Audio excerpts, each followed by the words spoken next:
Seriously, it's not his fault. It is not his fault.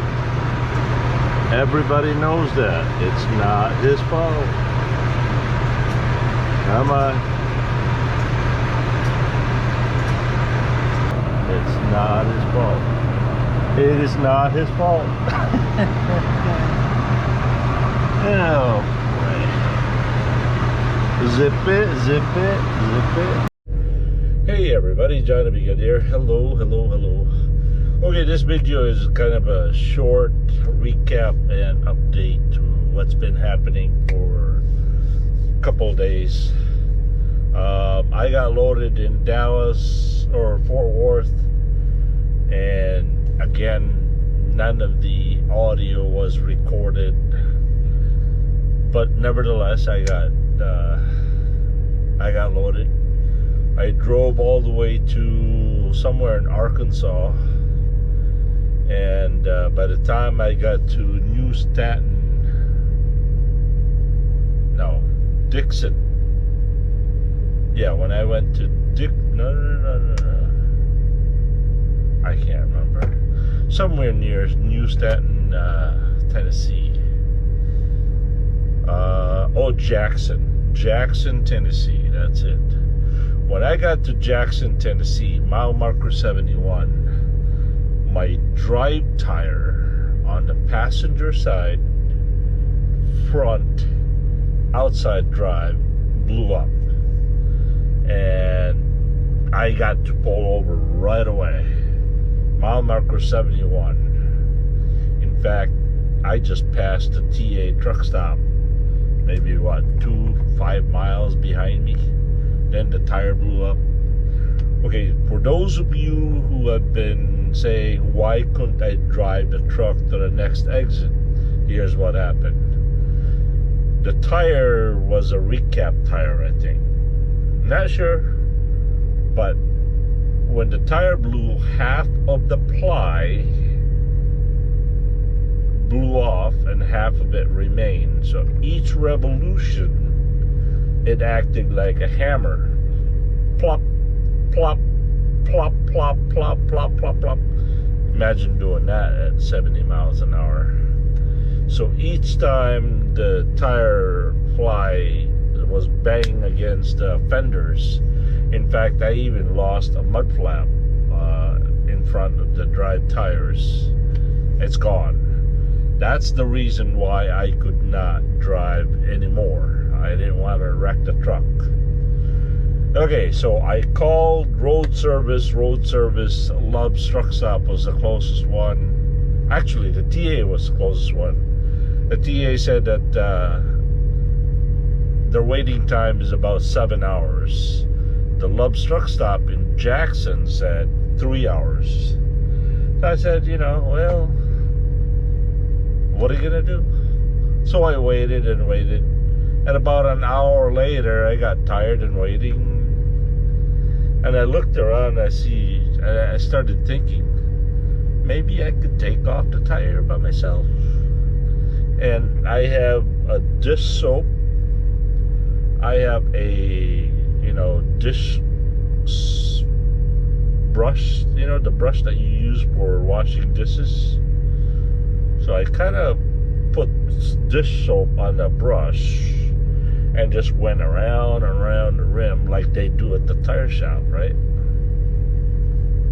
I also have a pry bar with me. You guys have probably seen it. It's red. It's about this long. Just one. And then, what else? I had a screwdriver. I also had a gallon of water, which I put some dish soap in there, shaked it up, splashed it around the rim and all that stuff. And I really didn't think that I was going to be able to do it. And it was miserably hot. It was very humid. I didn't feel like I was going to film it because it was too hot. And besides, I really did not expect me to be able to take it off. So I didn't film it. And I'm going at it. And next thing I know, it's now possible. I said, really? So I used the pry bar to get the first wall out, right, out of the rim. And I used a screwdriver and a pair of pliers to keep the tire, I don't know, what do you call it?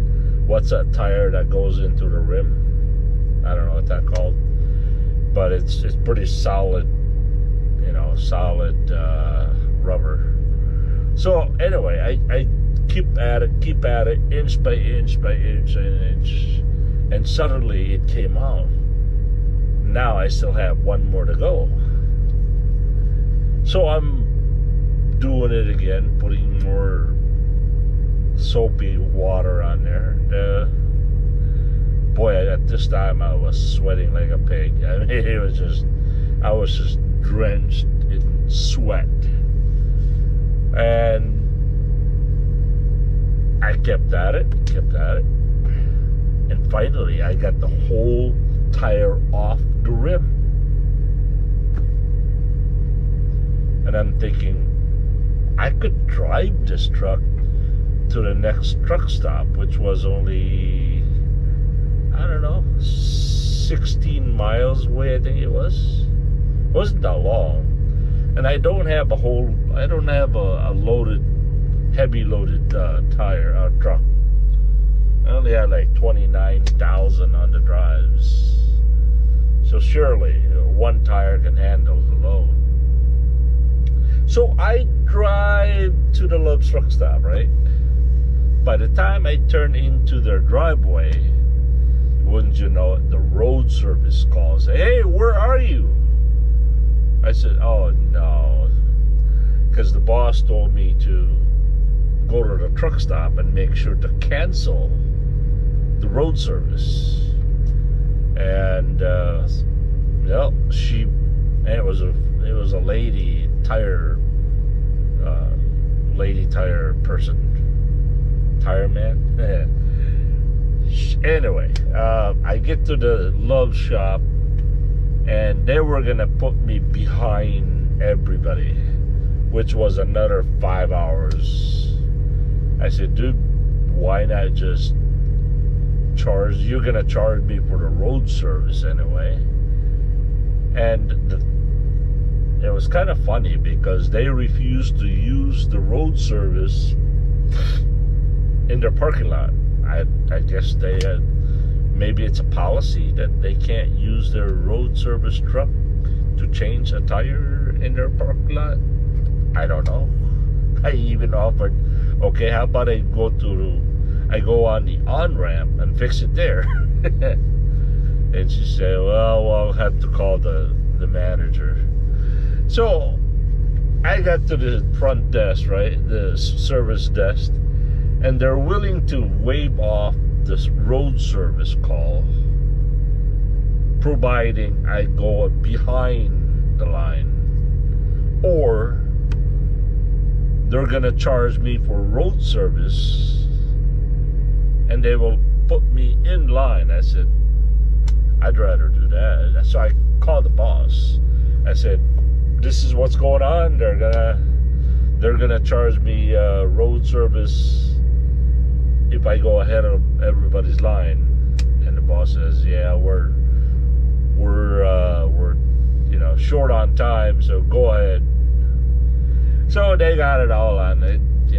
It took them about an hour to do a one tire. They got it on there, right? So I'm pretty happy, I'm back in the truck, driving down. It was like, 90 something degrees. I got in my truck, it's all air conditioning. So I'm driving down the road about 100, how far is it from Jackson, Tennessee to Dixon, Tennessee? Because before, when I got to Hurricane Mills, I think it was, just past Hurricane Mills, then the trailer tire blew up. Ugh. So I had to drive, either back up to the ramp and then, I wasn't gonna back up into the on-ramp and just to exit. So I had to go. The next exit was quite a ways down, and I figured it's a trailer tires. It's not so bad. The damage is already done. So I kept going to Dixon, Tennessee. By the time I got there, it was 7 p.m. and they were closing. They were gracious enough to take my phone number, write the truck write-up worksheet, and they promised that they were gonna get me at 7 a.m. the next morning.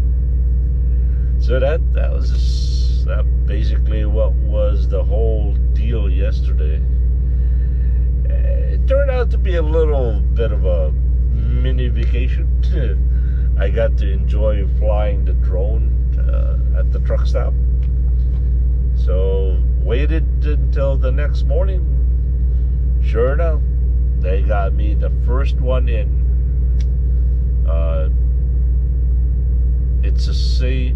It's not the same tire. No, it's not. But that's where they put the airbag last week. So they changed the tire out of the tire rack by about 8:30, 9 o'clock. I was done. So I'm headed out. And that was my day for today. It was, as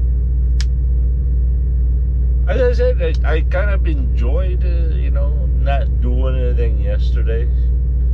Just catching up on videos, editing, and flying the drone. It was quite relaxing. So that's what happened. As I said, for those of you who asked, why couldn't I drive it to the next exit and be safe, that's what happened.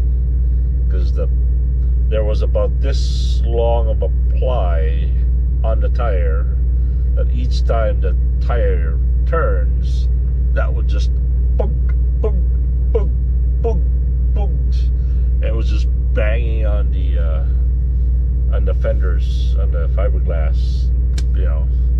It was ruining the truck. So that's it. That's the whole day. Exciting. Anyway, I thought I owe you guys a explanation, and also just a little bit of an update. MJ and John traveled to Davao City because of your donations and your generosity. They managed to travel to a different big city where there are oncologists there. They're gonna go and get a second opinion, I think. So they, as I said, because of your generosity, it was possible for them to do that. Otherwise, they wouldn't have been able to do it. And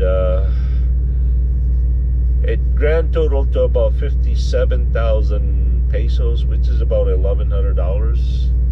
Got a long way to go, so please don't stop. Okay? And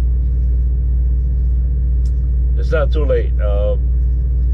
If you want, go to John's video. There's a link to his PayPal account on the description box. You can donate over there. I'd rather stay off of it. I'd rather not deal with the money donations. I'd rather you guys go directly to him, so that there are no suspicious, talk and blah blah blah.